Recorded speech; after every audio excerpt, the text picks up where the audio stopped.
todos, né? Sejam todos muito bem-vindos aqui à nossa casa. Que a paz de Deus e Jesus esteja com todos nós. Antes de nós iniciarmos os nossos trabalhos dessa noite, convidar todos para nós fazermos uma prece, né? Vamos assim, fechando os nossos olhos,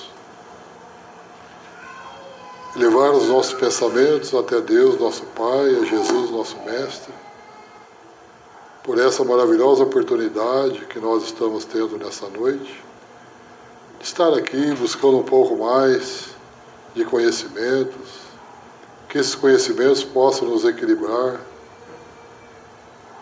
fisicamente, emocionalmente, espiritualmente, nos dando assim a força necessária para nós seguirmos em frente essa nossa caminhada, nossa jornada evolutiva. Sabemos que é um caminho bastante difícil, mas com perseverança, paz e amor no nosso coração, nós vamos seguindo em frente, pedindo assim a paz e o amor do nosso Mestre Jesus, que Ele nos acompanhe e nos proteja.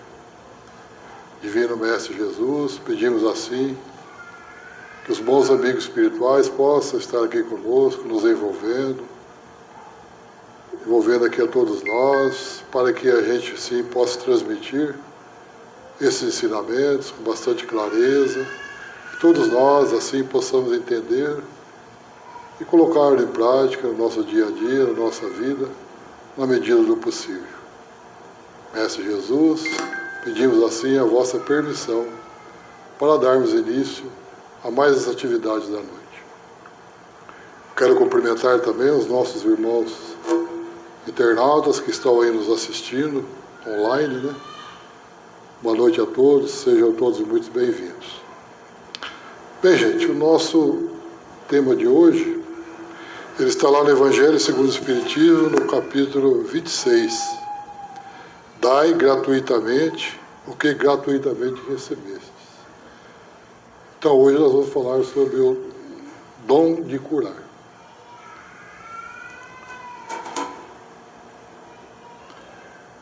Recomendações de Jesus aos seus apóstolos.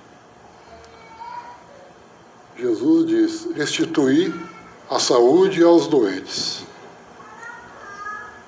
ressuscitai os mortos, curai os leprosos, expulsai os demônios. Adiante da nossa exposição, nós vamos ver o que significa a cada um desses que nós aqui falamos desde o início. Então vamos ver um por um o que significa para o nosso entendimento. E ainda Jesus nos recomenda aos seus apóstolos: dai gratuitamente o que gratuitamente haveis recebido. Está lá em São Mateus, no capítulo 10, no versículo 8. A exemplificação do nosso Mestre Jesus, do Cristo. O Mestre dos Mestres, nosso amigo, nosso irmão, o Mestre Jesus, né, não apenas ensinou. Ele não veio apenas ensinar, mas exemplificou todos os seus ensinamentos. Ele, então, exemplificou tudo, né, os seus ensinamentos para que nós pudéssemos aprender. O primeiro deles que nós falamos é restituir saúde aos doentes. Essa da mulher hemorroíça, ela está lá na Gênese de Allan Kardec, no capítulo 15. Então vamos ver então, o que Jesus falou e qual que é o nosso entendimento. Então.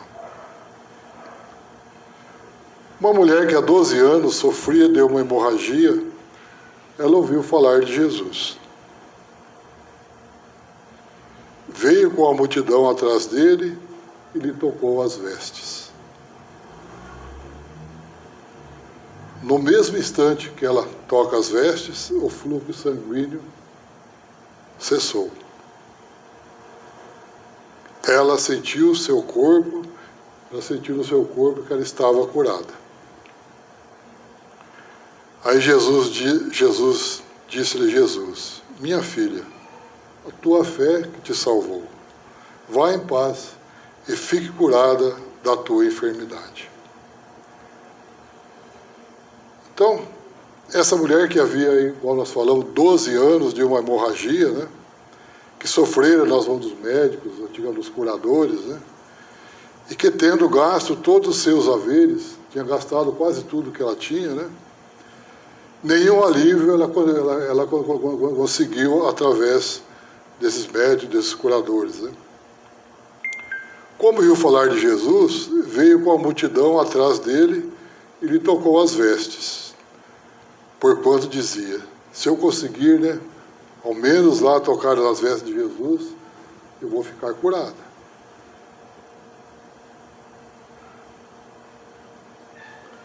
Ficar curada dessa enfermidade que ela tinha. Então, quando ela tocou as vestes de Jesus, de imediato, conhecendo a si mesmo a virtude que dele saíra, se voltou no meio da multidão e disse, quem me tocou as vestes? Seus discípulos disseram, mestre, vê que multidão, que está tudo aí, todo mundo está te acotovelando, te empurrando, tem isso, aquilo. Como que nós vamos saber quem te tocou? Ele, porém, olhava em torno de si à procura daquela que o tocara. Jesus sabia. Então a mulher que sabia o que se passara em si, tomada de medo e pavor, ela ficou apavorada, ficou com medo, né? Veio lançar-lhe aos pés e lhe declarou toda a verdade. Disse-lhe Jesus, minha filha, tua fé te salvou. Vai em paz e fique curada da tua enfermidade. Vê então que passagem linda de Jesus, né? Então ele sabia que aquele fluido tinha saído dele, né? E ao mesmo tempo que a hemorroíça recebeu também, sentiu esses fluidos penetrar por todo o seu corpo. Então essas palavras, conhecendo em si mesmo a virtude que dele saíra, são significativas. Exprime o movimento fluídico que se operara de Jesus, esse movimento fluídico que se operara de Jesus para a doente. Ambos experimentaram a ação que acabara de se produzir. Então, quando ela tocou as vestes de Jesus, todo aquele fluido que saiu de Jesus chegou até ela e teve a cura, né? Então todos receberam, tanto Jesus percebeu que saiu dele, como a mulher. A hemorroíça que sabia que tinha passado para ela também, né? Outra passagem é ressuscitai os mortos, a filha de Jairo. E também está na Gênesis de Allan Kardec, no capítulo 15. Um chefe da sinagoga, chamado Jairo, veio ao encontro de Jesus. Como nós estamos vendo aqui na foto, né? Suplicou que salvasse a vida de sua filha de 12 anos, que estava no momento extremo. Estava lá no quase morte, né? Chegando à casa de Jairo, tomou a mão da menina e disse-lhe, minha filha, levanta-te e eu te ordeno.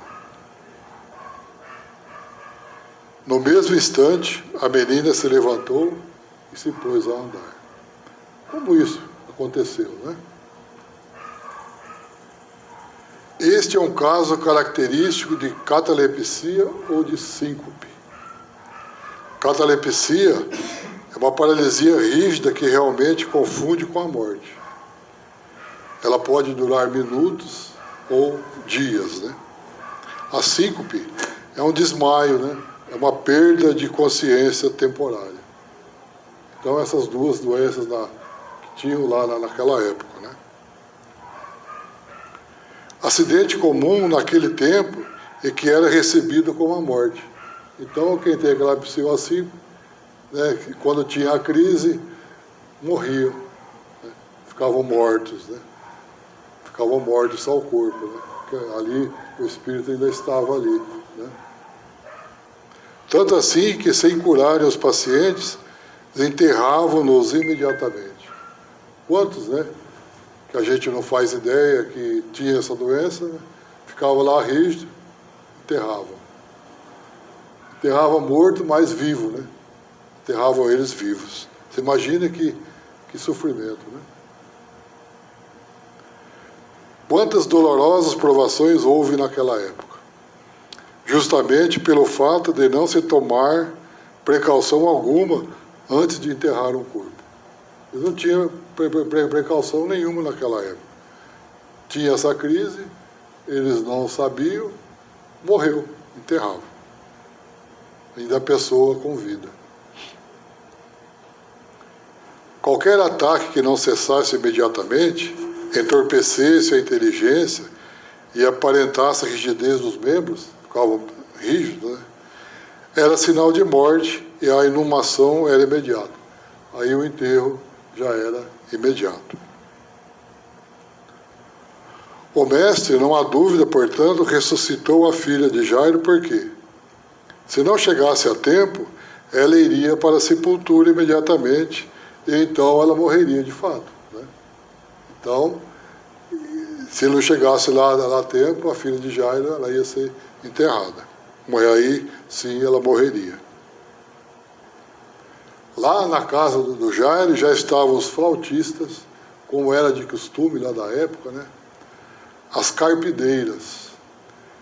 O que são as carpideiras?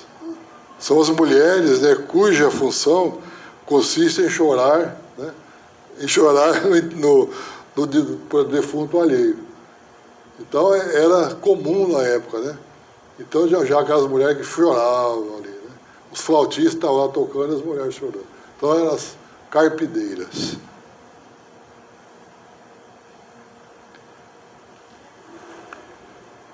E a multidão em alvoroço e algazarra para acompanhar o enterro. Mas como, então, que se deu a cura da menina, né? Como que se deu a cura? Não é difícil explicar pela doutrina espírita. A morte e a separação da alma do corpo. Nós sabemos, né? Quando o espírito sai, né, do corpo, o corpo falece. Devido à deficiência do fluido vital. Assim, nos casos de síncope e catalepsia, há o desequilíbrio desse fluido vital. Ele fica desequilibrado, não fica em harmonia, né? Jesus, então, conhecedor das leis dos fluidos da natureza humana, pelo seu amplo poder magnético, preencheu a deficiência do fluido na menina. Então ele preencheu essa deficiência que a menina tinha desse fluido. Que essa deficiência que proibia o espírito de agir naturalmente sobre o corpo. Então o espírito não tinha como agir no corpo, né? Tendo essa deficiência do fluido vital. Equilibrando esse fluido por todo o organismo, restituiu a saúde à paciente e ela pôde tomar posse do seu corpo novamente. Então, gente, vocês veem, pela doutrina espírita, a gente consegue explicar, né, que são os fluidos, né, que ficam em desarmonia. Parece, né, que a pessoa está morta, mas reequilibrando esses fluidos, né, o espírito toma novamente a direção do corpo, né? Curai os leprosos, como nós já tínhamos falado, né? A cura dos 10 leprosos, na Gênesis, está também lá no capítulo 15. 10 leprosos vieram ao seu encontro, clamando em altas vozes: Jesus, Senhor nosso, tende piedade de nós. Disse-lhe Jesus: ide, mostrar-vos aos sacerdotes. Quando iam no caminho, eles ficaram curados. Mas só um deles, que era samaritano, voltou para agradecer Jesus. Vamos ver então o que nós possamos entender um pouco disso. Então vamos, a lepra era uma doença que não tinha cura e que todos temiam pelas suas consequências e pelas duras leis que obrigavam os doentes a serem afastados das suas famílias, pois eram considerados impuros. Na época lá, se tivesse essa doença, você não podia conviver em sociedade. Você era jogado a algum canto, né? Lá para que eles não pudessem conviver com a sociedade, porque era uma doença, né, que era pegajosa, se pegava ao toque. Né? Então, eles ficavam lá marginalizados da sociedade. Né? Então, em virtude da doença, os pobres enfermos sabiam que não podiam aproximar-se de Jesus. Então, mesmo à distância, eles começaram a chorar e a gritar, implorando. Eles sabiam que não podiam chegar, mas eles deram um jeito de chamar a atenção de Jesus. Né? Jesus, mestre, tem compaixão de nós. Jesus, que os vira, enchera-se de piedade pelos 10 leprosos, sem se aproximar deles, para não constrangê-los. Olha bem, a magnitude de Jesus, né? Não vai se aproximar para não constranger ninguém. Disse-lhes, vão e mostrem-se aos sacerdotes. Porque a cura, né, eles tinham que mostrar para os sacerdotes que eles não tinham mais nada para serem inclusos novamente na sociedade. Veja que dificuldade da época, né? O que era samaritano, olhando para o próprio corpo, percebeu que estava limpo. Olhou assim e falou, não tem mais nada. Cheio de surpresa e de alegria, ele pôs-se a gritar. Estou curado, Jesus me curou. Aleluia, aleluia. Os outros, surpresos com a gritaria, olharam-se e notaram que também eles estavam livres das chagas. Suas peles estavam limpas. Então todos eles ficaram, né, abismados que eles não tinham mais nada de lepra. O samaritano, porém, reconhecendo-se livre da doença, deixou que seu coração se enchesse de gratidão. Olha bem, o samaritano se pôs lá de gratidão, né? Por Jesus, o profeta que o curara. Ajoelhado, ele orou ao mestre, agradecido por ter recuperado a sua saúde. Então ele agradeceu pela cura, né? Pelo Jesus ter curado, né? Então o ex-leproso se aproximou de Jesus, depois jogou aos pés de Jesus, com o rosto em terra, agradecendo-lhe. Mestre, estou curado. Obrigado, obrigado. Jesus disse ao homem que estava ali aos seus pés, para o samaritano, levanta-te e vai, a tua fé te curou. Sempre Jesus, né? Falando, a tua fé te curou. Então Jesus quis mostrar-nos com esse episódio que a gratidão é um sentimento raro entre os homens. Nós gostamos muito de querer, mas de agradecer, né? Ainda está faltando um pouco desse sentimento tão profundo dentro de nós. Né? Nós esquecemos de agradecer. A grande parte das pessoas que recebem o benefício não se lembra de agradecer, como nós já acabamos de falar, né? Também não sabemos de todos os que foram curados, dos outros 9, né? Quantos permaneceram sãos, visto que Jesus alertava a cada um. Então Jesus dá um alerta para cada um. Vai e não voltes a pecar, porque não te aconteça coisa pior. Então, vai saber se eles ficaram, né? A gente não sabe. Eu li a Gênesis aí, não consegui entender se eles foram todos curados. Foram curados, mas não sei se essa recomendação de Jesus, né, eles seguiram. Expulsai os demônios. O processo mudo também Allan Kardec na Gênesis capítulo 15. Apresentaram-se um homem mudo, possesso do demônio. Demônio aqui, gente, não que a gente pode entender, são espíritos inferiores. Não é o demo, que todo mundo conhece, né? Jesus expulsou o demônio e o mudo falou. O povo, tomado de admiração, dizia: jamais se viu coisa semelhante em Israel.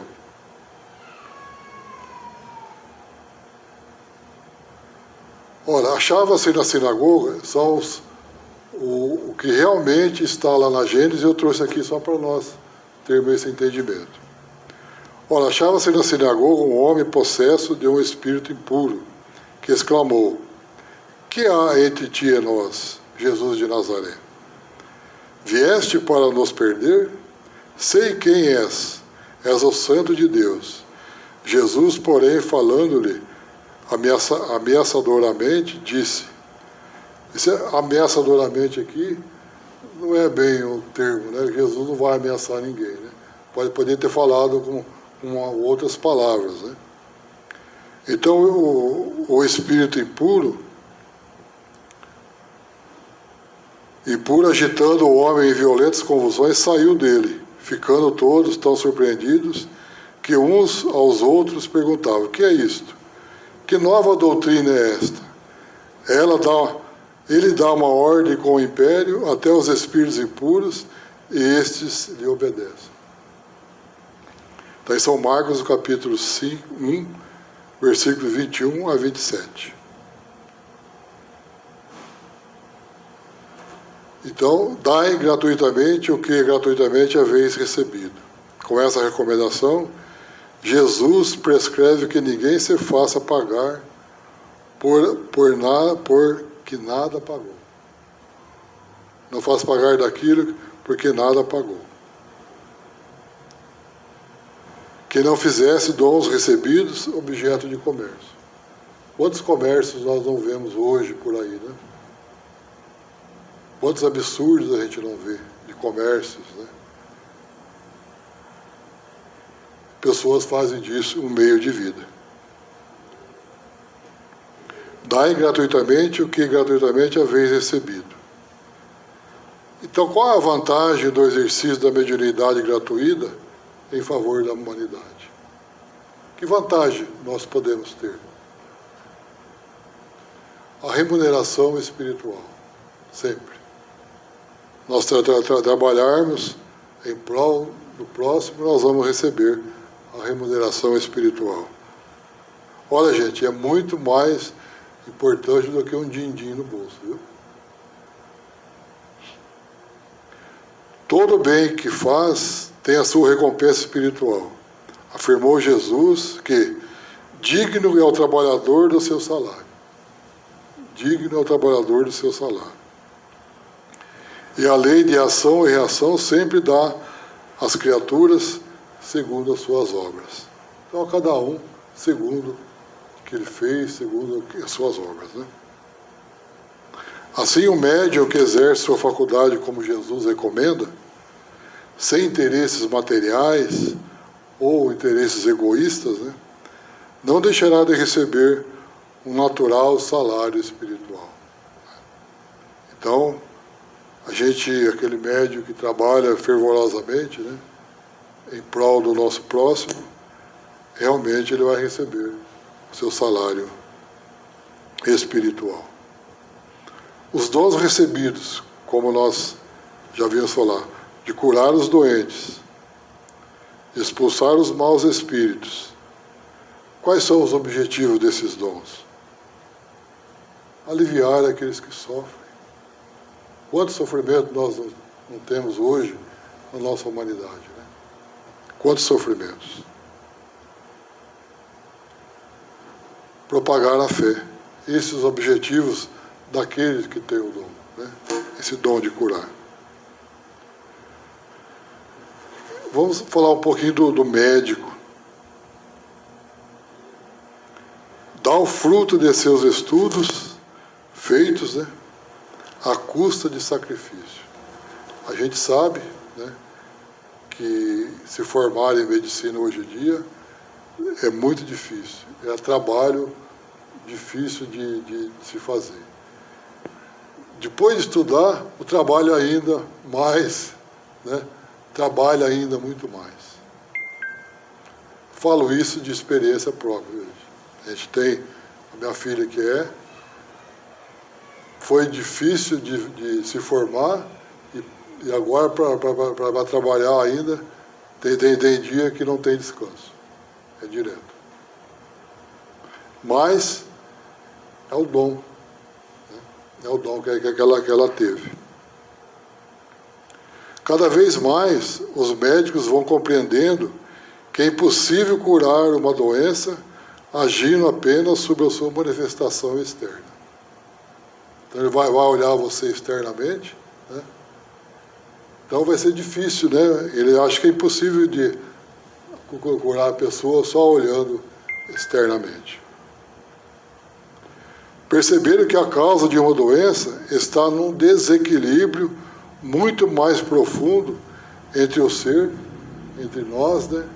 E as leis naturais, as leis de Deus. Ainda bem, né? Que eles tiveram essa percepção, né? De saber que esse desequilíbrio, né, do nós e as leis naturais, né, haja um trabalho em cima disso para que se obtenha a cura. A cura, por isso, depende também do doente. O doente tem que querer sarar, né? Precisa querer. Desejar e procurar reequilibrar-se, razão pela qual Jesus dizia: vai e não peques mais. Então, primeiramente, a gente tem que querer. Se eu estou com mal que está me fazendo mal, eu quero melhorar. Eu tenho que querer. Sem a colaboração do doente, o médico ou o curador, nada pode fazer a não ser, quem sabe, proporcionar-lhe um certo alívio. Então, se a pessoa não quiser mudar os seus hábitos, né? Então, ele vai dar um remédio, vai ter um alívio, não a cura. Né? Então, a gente tem que querer mudar. O magnetizador dá o seu próprio fluido, por vezes, até a sua saúde. Transmite o fluido salutar dos bons espíritos. Então, o que ele é? É o transmissor, né? Ele transmite, né, o fluido, não tendo o direito de vendê-los, como nós já falamos. Né? Não tem o direito de vendê-lo. Em geral, as pessoas se impressionam com aqueles que possuem ou a mediunidade de cura ou um poder magnético de cura.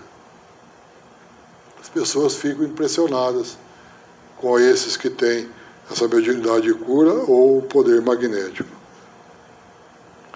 Essas curas ainda estão consideradas milagres.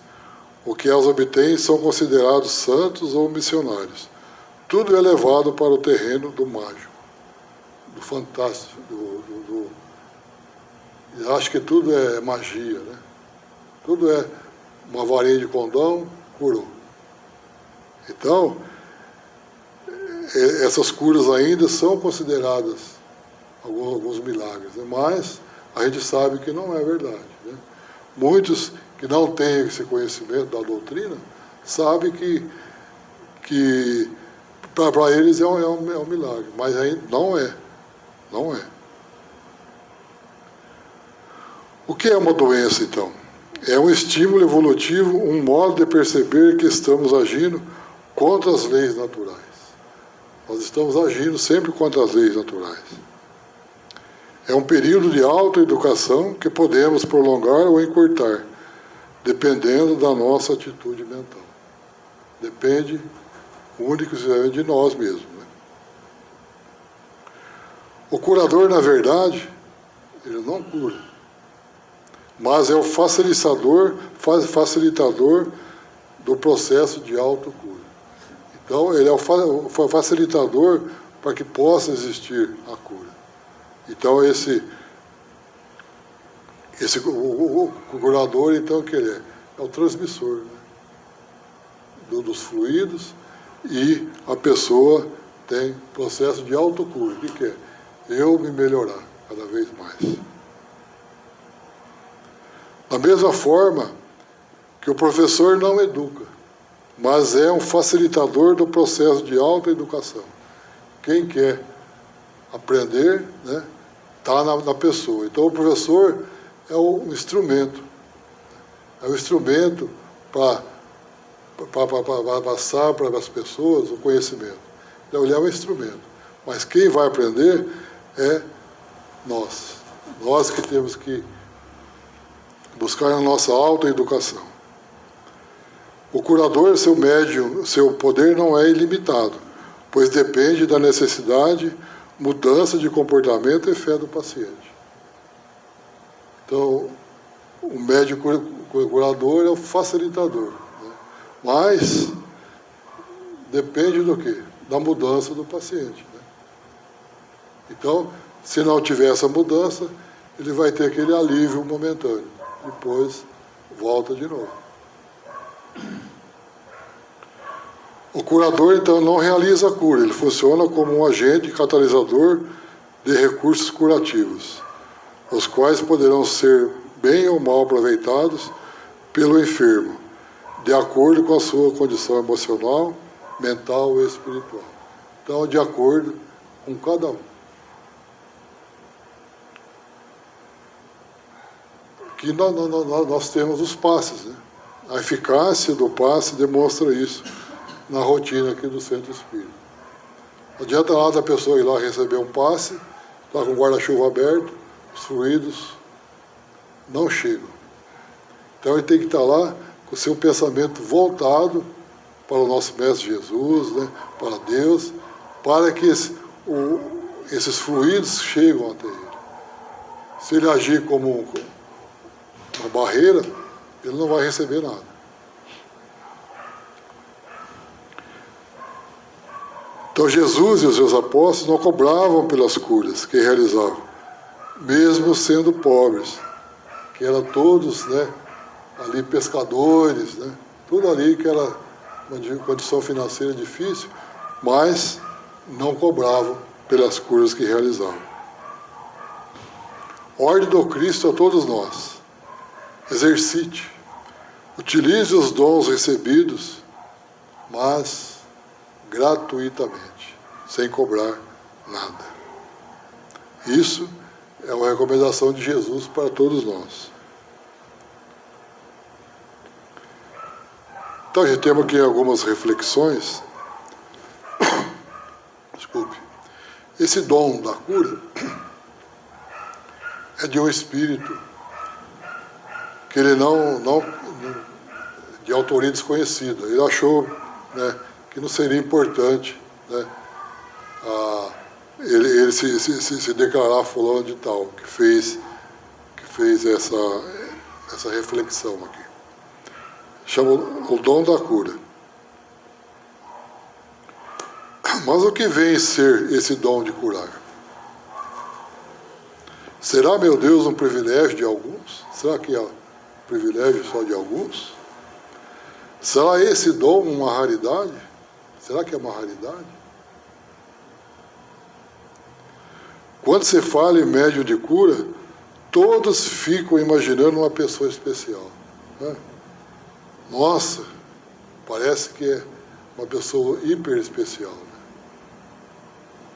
Mas aí o Espírito diz, mas hoje, aqui venho, meus companheiros, para dar um pequeno alerta sobre essa faculdade tão comum e tão especial ao mesmo tempo. Faculdade comum, mas especial ao mesmo tempo.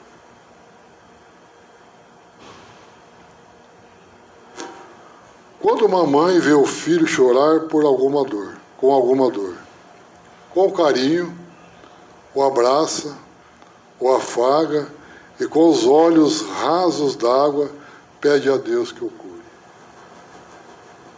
Uma criancinha, né? Quando a mãe vê aquela criança chorando, o que ela faz? Coloca sobre você.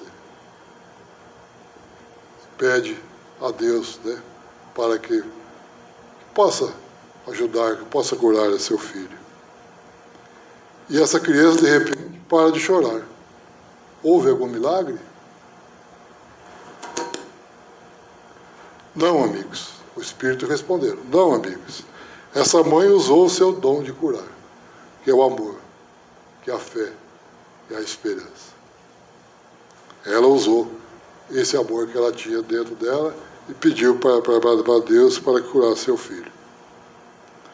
E nós assim faríamos se tivéssemos realmente esse amor incondicional em nós. Nós também faríamos. E unidos à fé, faríamos o que muitos denominam de milagre. Amor, fé. Mas nós, o Espírito dizendo, mas nós, estudiosos do Espiritismo, já sabemos que tais milagres não existem, que são apenas magnetismo, energia, fé, boa vontade e amor, doado pelos médiuns, doado pelos médiuns e manipulado por nós, pelos espíritos. Veja a importância do médium. Né? Então ele está ali doando essa energia. Então, a espiritualidade manipula aqueles dons, aqueles fluidos, né? Para quê? Por exemplo, no caso dos passes. Nós impomos as mãos. Mas a espiritualidade canaliza esses fluidos buscados aí no fluido cósmico universal para aquela paciente que está ali tomando passe. Cada um recebe esse fluido de acordo com a sua necessidade e o seu merecimento.